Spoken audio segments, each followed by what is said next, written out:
Hello everyone and welcome to the channel. In this video, I'll show you how to set up payment on Squarespace. Let's get started. As you can see, I'm on my website dashboard. Click on the gear or settings icon. And from the left panel, select Selling Here. You'll see the Payments option.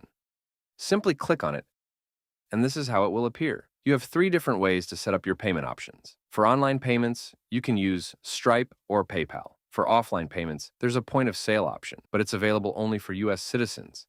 This option allows you to receive cash or credit card payments if you're in the US. For everyone else, you can use Stripe or PayPal for online payments. Venmo users can also use PayPal, and Apple users, along with others, can use Stripe. All you have to do is click on the Connect option. A window will pop up and just let it load. It might take a little while to load. Once it does, you'll be asked to provide your email for Stripe. If you're connecting PayPal instead, you'll need to log in and connect your PayPal account. Once you've connected your account to Squarespace, you'll be able to receive payments directly to that account. And that's how it works. I hope you now know how to set up payments on Squarespace. If you found this tutorial helpful, please make sure to like the video and subscribe to our channel for more content like this. Thank you for watching.